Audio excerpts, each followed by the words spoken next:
Indian TV news, देश का तेजी से बढ़ता न्यूज नेटवर्क।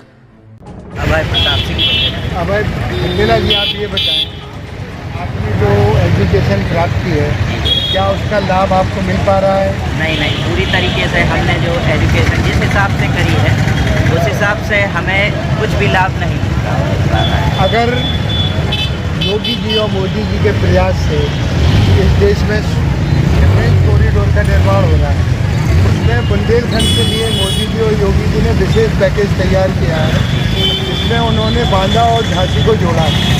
हम चाहते हैं कि आप लोगों की अगर इच्छा है तो आप योगी जी से मांग करें कि डिफेंस कॉरिडोर को अगर ललितपुर से जोड़ा जाएगा तो यहाँ के बेरोजगारों को क्या रोजगार संभव होगा?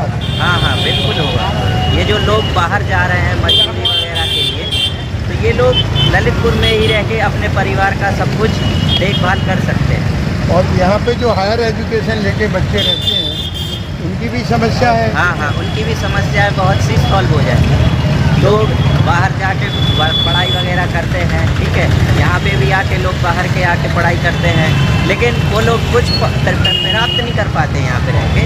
बस वो लोग छोटी वगैरह जॉब वगैरह मॉल वगैरह में लग जाते हैं और सोचते हैं कि हम इसी में से बैठे रहें, और लोग इसी में गुप्त रहते हैं। उनके बाद 10 से 12 घंटा इसी में चला जाता है, तो उनका सबका विकास का मार्ग रुका हुआ है। हाँ, और डिफेंस कॉरिडोर आने से बिल्कुल जनता को फायदा होगा। हाँ, बहुत फ़ायदा होगा। इससे आप योगी और मोदी जी से क्या चाहेंगे? बस यही चाहेंगे कि जो आज का युग है और आज के लोग हैं, जो आज के बच्चे हैं, पीढ़ियां हैं, जनरेशन है, वो सिर्फ इन छोटी चीज़ों में अभी घुसा हुआ है। अगर ये चीज़ें में घुसे रहेंगे तो कुछ आगे नहीं कर पाएंगे। अगर आगे बढ़ना है तो शहर का कुछ उद्धार होना चाहिए। तो योगी जी और मोदी जी जो करेंगे तो शहर में भी करेंगे तो अच्छा विकास होगा इस जनरेशन का। धन्यवाद बुंदेला जी।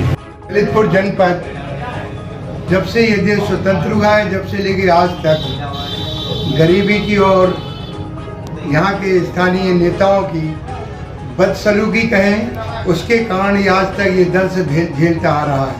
आज तक 75 साल गुजरने के बावजूद भी इस जनपद में एक भी भारी उद्योग का निर्माण नहीं किया गया। इस कारण से ललितपुर जनपद का आम आदमी, आम बेरोजगार मजदूर बेहद परेशानी और बेरोजगारी से जूझ रहा है। स्थिति ये है कि यहाँ का अधिकतर जब फसल बुआई हो जाती है तो उसके बाद पलायन कर जाता है।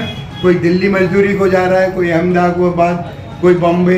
इस तरह ललितपुर का आधे गांव खाली हो जाते हैं। और स्थिति ये है कि इस पलायन को रोकने के लिए ललितपुर की जनता ये मांग करती है अपने माननीय देश के प्रधानमंत्री और योगी उत्तर प्रदेश सरकार से, जिस तरह उन्होंने बुंदेलखंड की तरक्की के लिए बुंदेलखंड हाईवे बनाकर जो विकास की शुरुआत की है, उसी विकास में झांसी के साथ अगर ललितपुर को जोड़ा जाए तो यहाँ पे पलायन भी रुकेगा, बेरोजगारों को रोजगार भी मिलेगा, साथ ही साथ इस क्षेत्र के विकास में एक मील का पत्थर भी ये विकासकारी और डिफेंस कॉरिडोर हो सकता है। मैं ललितपुर की जनता से इस बात को लेके जा रहा हूँ, उनसे पूछता हूँ अगर डिफेंस कॉरिडोर आती है तो जनता को उससे क्या लाभ होगा, और हानि की तो संभावनाएं नहीं है, तब भी उनका विचार हम लेते हैं। साहू जी, आप बताएं,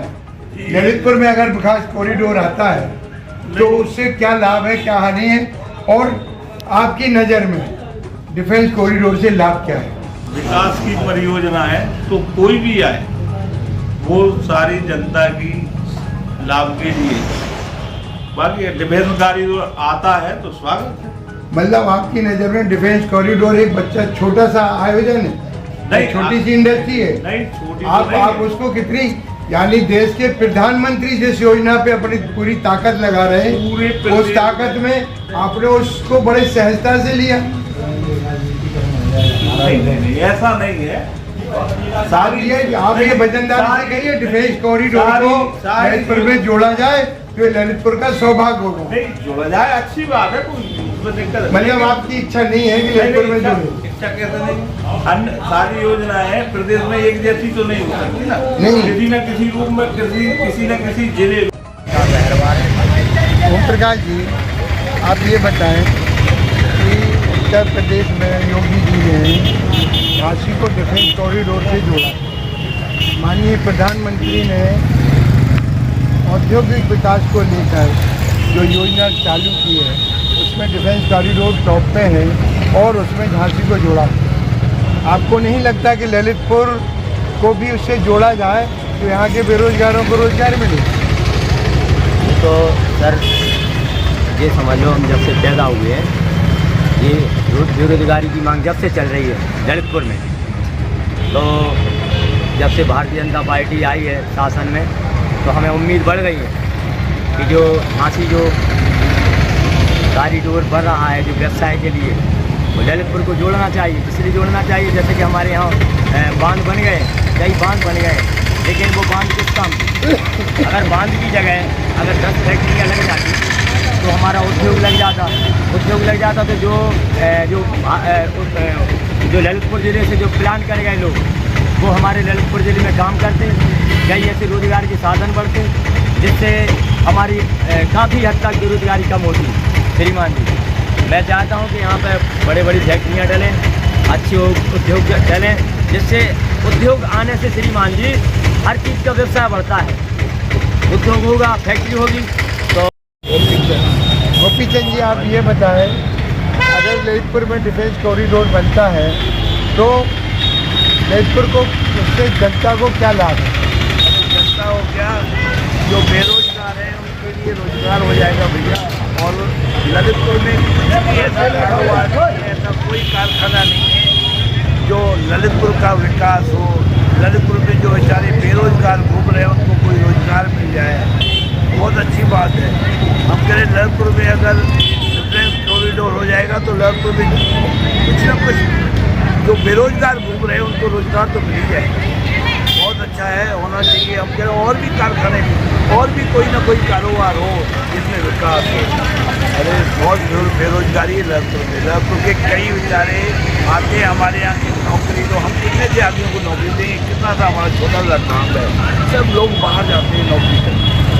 बहुत से आपके यहाँ जो नौकरी मांगने आते हैं पढ़े लिखे भी आते हैं? पढ़े लिखे भी आते हैं और कई आते हैं, बहुत ज़्यादा पढ़े लिखे आते हैं। हाँ बहुत ज़्यादा, बहुत बेचारे इतने परेशान है ललितपुर में, बहुत बेरोजगार।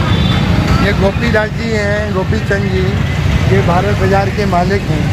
ये अपने यहाँ पे कई लोगों को एम्प्लॉयमेंट दिए हैं, नौकरी दिए हैं। इनका ये कहना है कि बड़ी बड़ी डिग्रीधारी भी इनके यहाँ प्लेटफॉर्म पे छोटी छोटी नौकरी ढूंढते हैं। ये ललितपुर जनपद के लिए एक बड़े एक दुर्भाग्य का विषय है।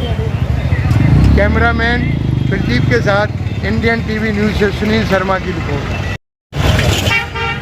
प्रदीप कुमार जी, ये बताइए कि उत्तर प्रदेश और इसके प्रधानमंत्री और मोदी जी और योगी जी ने जो कहते हैं डबल इंजन की सरकार, झांसी को उन्होंने डिफेंस कॉरिडोर से जोड़ा, ये उनके लिए धन्यवाद और बधाई है कि बुंदेलखंड के लिए उन्होंने विचार किया। लेकिन हमारा ये है कि क्या झांसी के साथ ललितपुर को डिफेंस से नहीं जोड़ा जाना चाहिए? बिल्कुल जोड़ा जाना चाहिए, क्योंकि हमारे ललितपुर में सबसे ज़्यादा बेरोजगारी है। हम लोग ये मांग है कि यहाँ का पलायन रोकने के लिए हमारे ललितपुर जिले में कुछ रोजगार की ऐसी सुविधाएँ की जाएँ। माननीय योगी जी कि हम लोगों का जो हमारे यहाँ के पलायन करते हैं, काम पे जाते हैं बाहर, वो यहीं पे उन्हें समुचित व्यवस्था की जाए। जब अगर डिफेंस कॉरिडोर आता है तो ललितपुर जनपद में अभी तक कोई भी उद्योग नहीं है। डिफेंस कॉरिडोर आने से जहाँ विकास बढ़ेगा, यहाँ पर रोजगार के अवसर भी मिलेंगे, साथ ही साथ जो यहाँ के व्यापारी बढ़ गए, जो बाहर के लोग आएंगे तो उससे व्यापारिक लाभ भी मिलेगा यहाँ की जनता को। उससे तो पूरा लाभ होगा ही। मेरा तो हाथ जोड़ के निवेदन है सरकार से कि हमारी ललितपुर की तरफ थोड़ा ध्यान आकर्षित करें और इस कार्यक्रम को पूर्णतः पूरा करें। हमारे ललितपुर में राज है। राहुल राज जी, आप ये बताइए, ललितपुर जनपद जब से देश स्वतंत्र हुआ है 75 साल हो गए, ललितपुर में भारी उद्योग नहीं है। इसमें इस तरह यहाँ का जो बेरोजगार है वो क्या करता है? यहाँ की बात की जाए तो यहाँ पे युवा भी बहुत पढ़े लिखे हैं, लेकिन पढ़े होने के बाद भी आज के टाइम में बहुत बेरोजगार है, क्योंकि वो पढ़ तो रहे लेकिन उन्हें ये पता नहीं है कि हम पढ़ किस लिए रहे हैं, क्या करना है। तो यहाँ पे कुछ ऐसे आ जाए जिसमें आज के जो युवा है उसमें कुछ ना कुछ करके अच्छी खासी इनकम अर्न कर सकता है यहाँ। अगर इस तरह योगी जी ने बांदा को, झांसी को डिफेंस कॉरिडोर से जोड़ा है, अगर डिफेंस कॉरिडोर की इंडस्ट्रियाँ ललितपुर में आ जाएं तो यहाँ के बेरोजगारों को लाभ मिलेगा क्या? बिल्कुल लाभ मिलेगा, और लाभ मिलने के साथ साथ ये जो यहाँ के जो बेरोजगार युवा है उनके लिए रोजगार मिलेगा, और कहीं ना कहीं एक व्यक्ति जो चाहता है वो यहाँ पे कर सकता है। तो मैं तो चाहता हूँ कि ललितपुर सिटी के अंदर कोई ना कोई इंडस्ट्री आए, यहाँ के जितने भी लोग बाहर जाते हैं ललितपुर से जॉब करने के लिए, तो बड़ी बड़ी इंडस्ट्रियाँ चल रही हैं, तो ललितपुर में आए और ललितपुर का नाम रोशन हो कहीं ना कहीं इंडस्ट्री आने के बाद। धन्यवाद आपका राजीव शर्मा जी। आप ये बताएं, योगी और मोदी जी ने मिलकर डिफेंस कॉरिडोर के नाम पे सारे विश्व से अपने यहाँ पे जो इम्पोर्टेड चीज़ें तैयार कर रहे हैं फौज के लिए, उसके लिए उन्होंने डिफेंस कॉरिडोर के नाम से जो झांसी में भी एक प्रोजेक्ट लगा रहे हैं। अगर वो ललितपुर में प्रोजेक्ट लगता है तो आप क्या मानते हैं, यहाँ के बेरोजगारों को रोजगार मिलेगा? यहाँ के बेरोजगारों को बहुत रोजगार मिलेगा, क्योंकि यहाँ पे इतना अनएम्प्लॉयमेंट है, लोग ब्रेन ड्रेन हो रहा है, कोई गुजरात जा रहा है, कोई महाराष्ट्र जा रहा है, वहाँ लेबर वर्क कर रहे हैं। यहाँ के ब्राह्मण जाति के लोग भी स्वीपर हैं, और तमिलनाडु में अगर यहाँ लग जाता है तो यहाँ के लोगों को काम मिलेगा, जिससे विकास होगा। यहाँ पे जो पलायन की स्थिति है डिफेंस कॉरिडोर से, क्या महाराज इस पर भी रोक लगेगी? देखिए, ऐसा है, ग्रामीण क्षेत्र में अभी भी हर गांव से लगभग 50-50, 60 की संख्या में लोग पलायन करके महानगरों की ओर कूच कर रहे हैं। अगर उनको यहाँ पर रोजगार मिल सकता है या सरकार अपने किसी भी प्रोजेक्ट से उनको रोजगार देती है तो स्वाभाविक है वो अपनी खेती भी करेंगे और अपने रोजगार से भी जुड़े रहेंगे, तो हमारे प्रदेश का और हमारे ज़िले का विकास होगा। तो डिफेंस कॉरिडोर ही एक बिल्कुल बिल्कुल, अगर डिफेंस कॉरिडोर ललितपुर में स्थापित होता है या उसकी शाखा यहाँ आती है तो हम स्वागत करेंगे सरकार का, और हमारे बेरोजगारों को रोजगार भी मिलेगा और लोग बात अर्थ के रूप में भी अपने सशक्त हो जाएंगे। धन्यवाद आपका, धन्यवाद Sharma ji. Indian TV news, देश का तेजी से बढ़ता न्यूज नेटवर्क।